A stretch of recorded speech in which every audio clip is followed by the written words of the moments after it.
दोस्तों, स्वतंत्रता दिवस की पावन संध्या पर मैं आप सभी का हार्दिक अभिनंदन करता हूं। और आज हमारे देश का तिरंगा देश के कोने कोने में, विश्व के कोने कोने में आन बान और शान से लहरा रहा है। दोस्तों, इस देश में हमेशा दो भारत बसते हैं। एक वो भारत जो जंजीरों को तोड़कर प्रगति की उड़ान भरना चाहता है, और एक वो भारत जो अभी तक जंजीर में जकड़ा हुआ है। एक भारत कहता है मुझे मौका दो तो मैं कुछ करके दिखाऊंगा, तो दूसरा भारत कहता है पहले साबित करो, मौका शायद आपको अपने आप मिल जाएगा। एक भारत हमारे दिलों में बसता है तो दूसरा भारत हमारे दिमाग के संदेह में बसता है। एक भारत आगे बढ़ता है तो दूसरा उसके पीछे चलता है। बदलाव का सूरज निकल रहा है। हर भारतवासी गर्व से इस भारत के साथ जुड़ना चाहता है।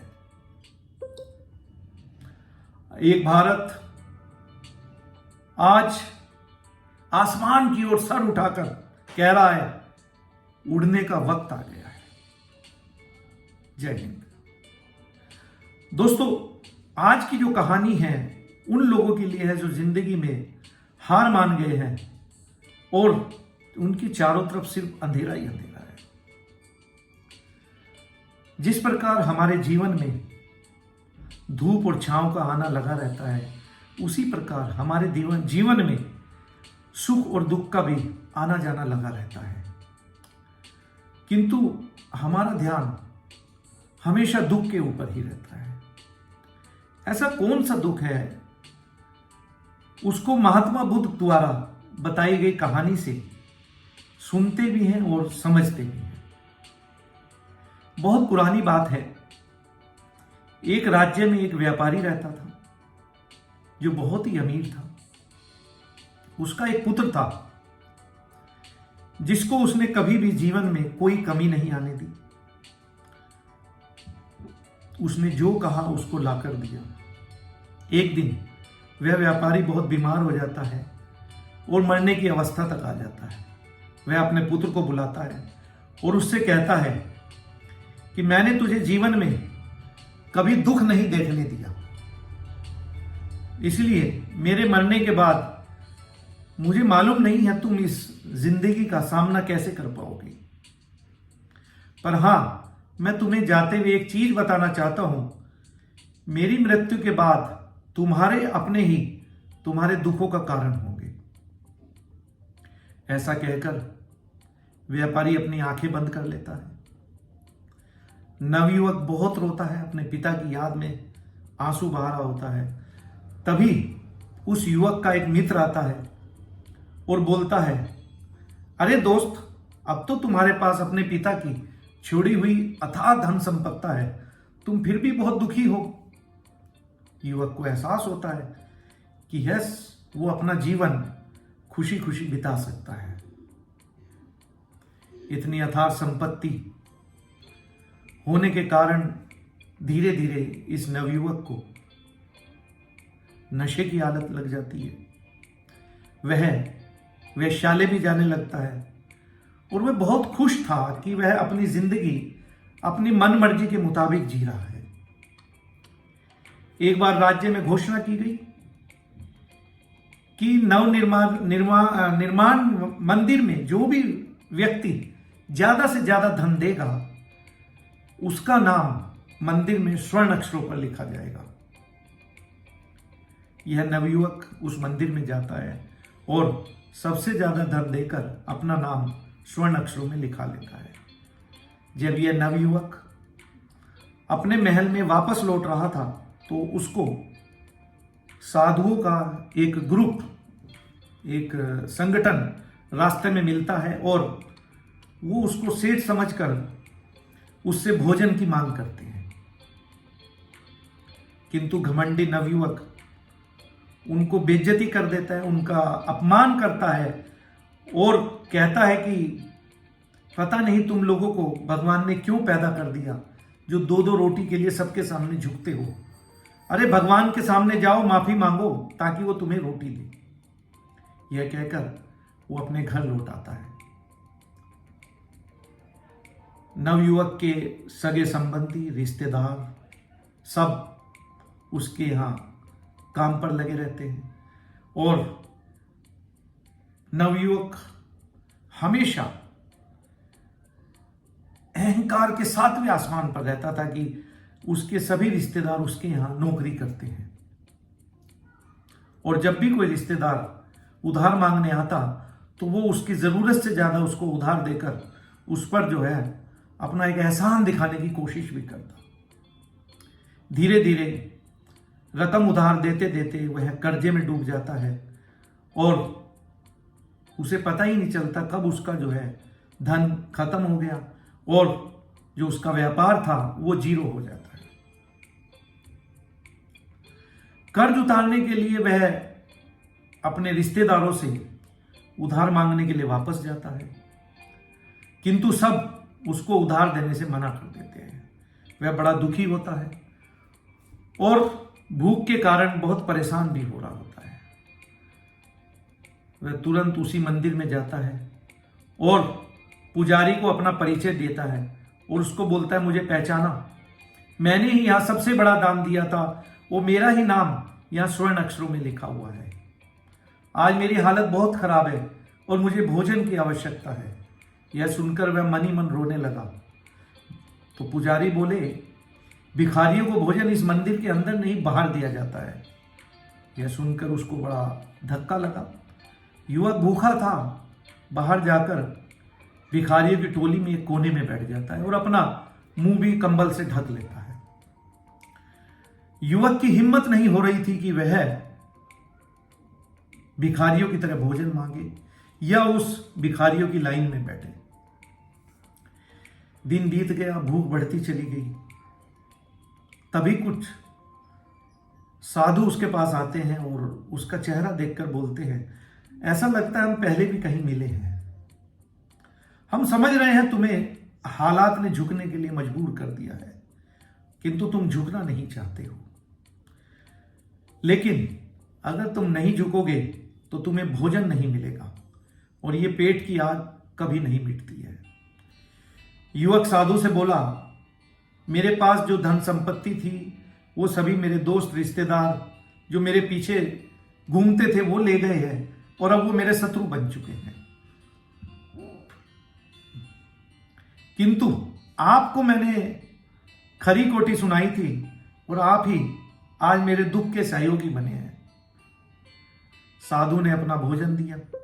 उसने कांपते हाथों से साधु से भोजन लेकर भोजन किया। उसकी आंखों से आंसू बह रहे थे। तभी साधु कहता है, ये कैसा सुख, मैं तो दुख में भी इस भोजन में सुख का अनुभव कर रहा हूं। साधु बोले, जहां तृप्ति होती है ना वहीं सुख का अनुभव होता है।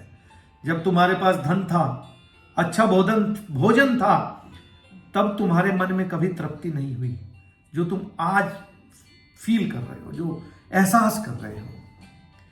ऐसे ही तुम्हारे जीवन में सुख आते रहेंगे और तुम जो है दूसरी इच्छाओं की कामना करते रहोगे।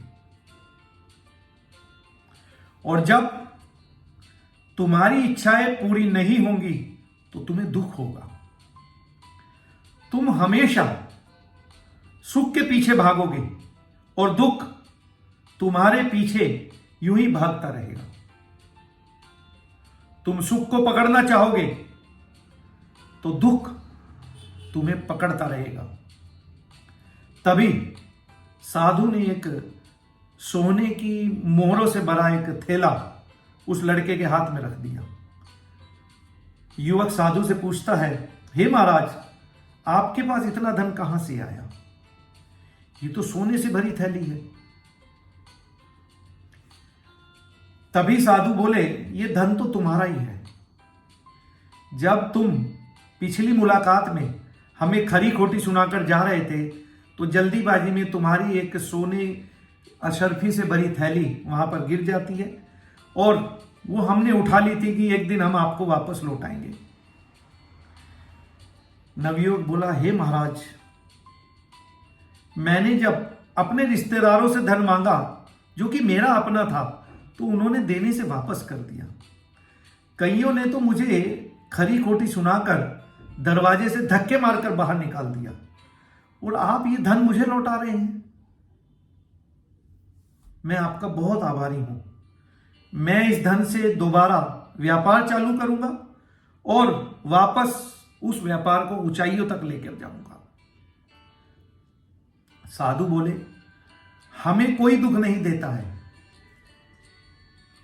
हम स्वयं अपने दुखों का कारण है।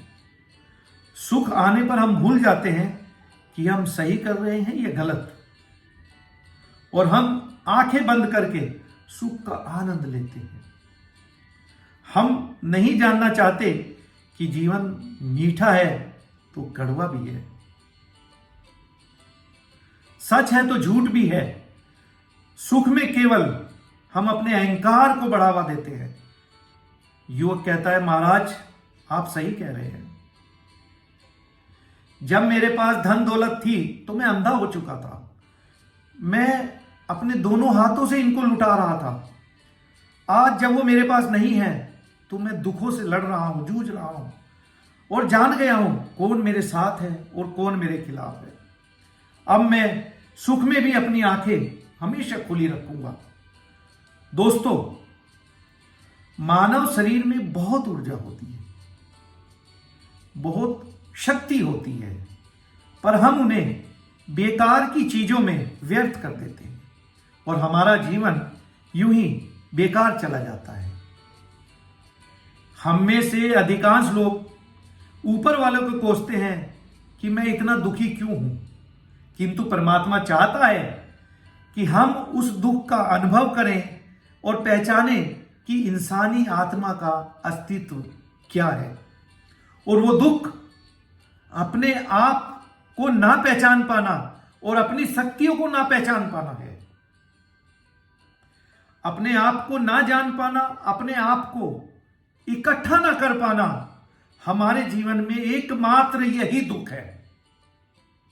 हम अपने आप पर कभी ध्यान नहीं देते हैं, इधर उधर के दुखों को देखकर हमेशा चिंतित रहते हैं, परेशान रहते हैं, लेकिन वास्तविक दुख पर हमारा कभी ध्यान ही नहीं जाता है।